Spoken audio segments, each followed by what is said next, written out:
Hello everybody, welcome back to Mr. and Mrs. Social Studies. My name is Jake and the topic for this video is grapes. All about grapes. And no, not the fruit that is in your refrigerator right now. We're talking about grapes, the acronym, and how it's useful for you if you teach a ancient civilizations or world history class. All right, so we're gonna break this thing down three ways. Number one, what are grapes? Number two, why are they helpful? And number three, teaching ideas, pre-prepared, all set, ready to go for you so you can make grapes a reality in your classroom. All right, so first things first, what are grapes? So grapes, as I mentioned before, is an acronym, and many ancient civilizations teachers and world history teachers use this when they are presenting the information on each of the different civilizations or groups of people that they talk about in their units. So the specific grapes or parts of the acronym are as follows. So the G, you've got geography. So where is the civilization in question located? How do the people who are there interact with the environment? How does the environment affect the people? So on and so forth.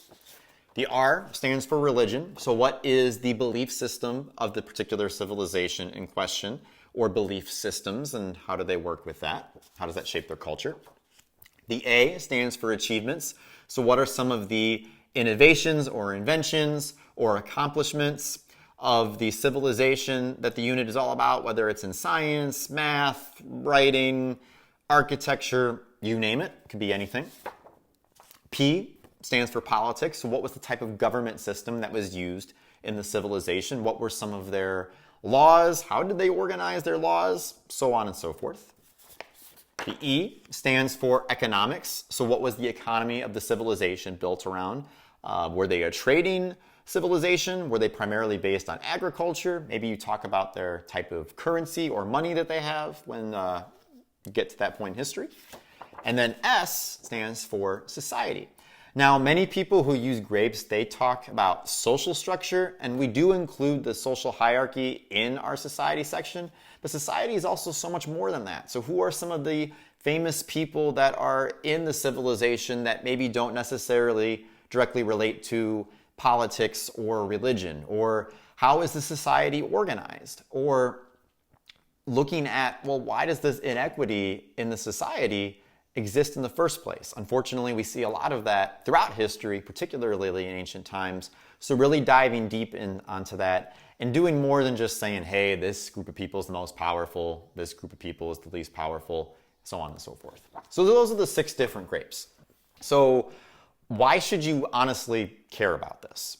So from personal experience teaching ancient civilizations world history for 7 years, I can tell you, and if you've done this, you'll realize that world history, there's obviously a lot, and it is very overwhelming, not only for the student who is learning it for the first time, but also as a teacher. What do you focus on, and what do you present, and what do you share in 180 days? This is the plight between the U.S. history, or if you're from another country, your specific country's history, and covering the history of the world. In U.S. history, for example, you can really dive deep on each of the different events in extreme detail. And many different schools even cut U.S. history into 2 halves.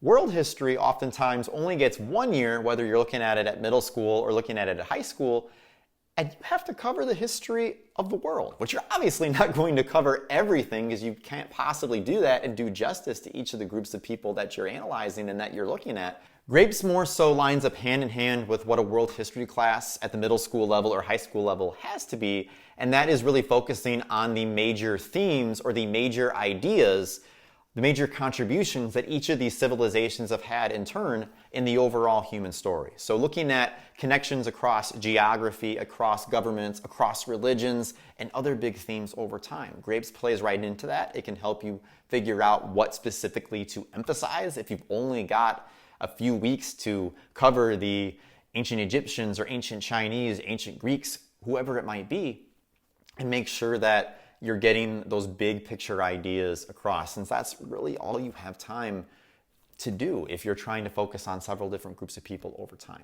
So that's why grapes is particularly important. So how can you implement this in action?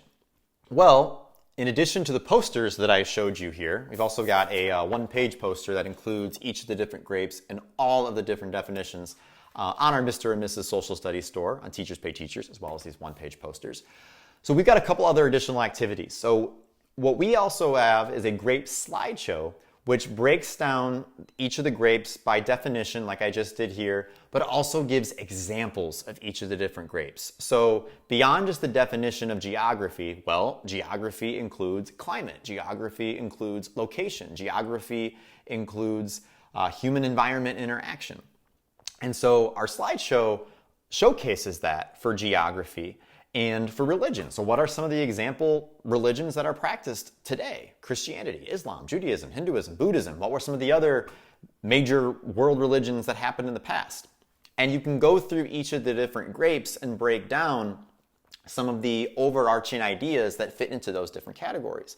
Now, our recommendation is to get into this before you actually start analyzing civilization. So if I'm teaching a world history course, ancient civ course, after I've gone through just general social studies skills, perhaps after I've talked about prehistoric times, since that doesn't really fit into grapes because civilization doesn't exist yet, I'm going to take a pause before I get into some of those early river valley civilizations, Mesopotamia, Egypt, India, China, and so forth, and I'm going to break down, well, what exactly is civilization? Since it's such a complex term, grapes helps me do that. It helps me see just some of the different facets of what makes up a civilization, regardless of who you're talking about, what time period you're looking in, and then you can come back to this and use this organization when you're teaching each of those civilizations over the course of the year. So that's probably where I would include it. So we have that slideshow, and then in order to review that, we have it's either in a PDF format or in Google Forms, where it asks different questions about the different grapes, so that way the students can practice identifying what is what and making sure that they understand what is included in each of the different grapes. We also have a little sorting challenge that involves the 6 grapes, obviously, and it includes a bunch of different words associated with each of the grapes, and also some words that are not specific to each of the grapes. And what students have to do is they have to figure out which words or which terms match with each grapes category. And then the words that don't match with any of the grapes categories, they have to use to solve a secret message, which, because we are talking about grapes after all, it relates to a joke about the fruit grapes. So it's a great way to have the students have a little competition potentially with each other, see who can potentially get to the secret message the fastest, to reinforce what grapes are before you dive deep into using them and applying them in each of your civilizations units. And one other project that I love doing in my ancient civ classes, to create a civilization. Now, this activity is very flexible because you can actually use it at multiple different points throughout the year. I usually used it in the past as a way to build off of grapes when I first taught them, or build off of if I was introducing the idea of civilization, like in Mesopotamia, for example, as an offshoot of that. And so students have the opportunity to take the grapes and make their very own civilization.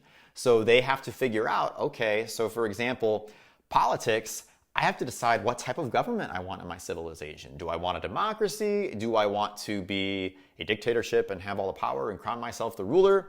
Do I want this to be a republic or oligarchy or whatever the case might be? What kind of items am I going to produce as part of my economy? What kind of area am I going to live in? For my geography, am I going to live by a river valley? Am I going to live off in the desert away from everybody else? Why is that good? Why is that bad? And so students have the opportunity to actually understand why civilizations made the choices that they did and the different factors that affected them by making their own. And then they can share them with each other. They can present them to the class. There's all kinds of really cool stuff you can do with it. Or you could use the Create a Civilization at the very end of the year when you really don't have the energy to be teaching much new content anymore because the kids are done, you're done. So heck, apply what you've learned and create a civilization. It's actually a great capstone assignment that you can use to close out your year at the very end. Students can work on it for the last week or so of school and present it.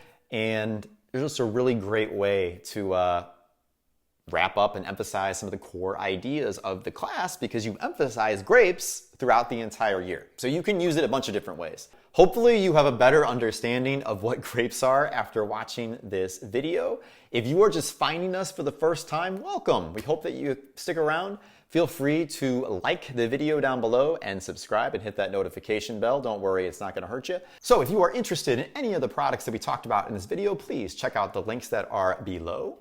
And if you are interested in watching any of our other videos on this channel, please go ahead and check them out here or here. I don't know if this one is better. I don't know if this one is better because it's all about your opinion and what applies to you. But go ahead and click on both of them. Go ahead and click on all of them. I'm just kidding. There are only two. Bye.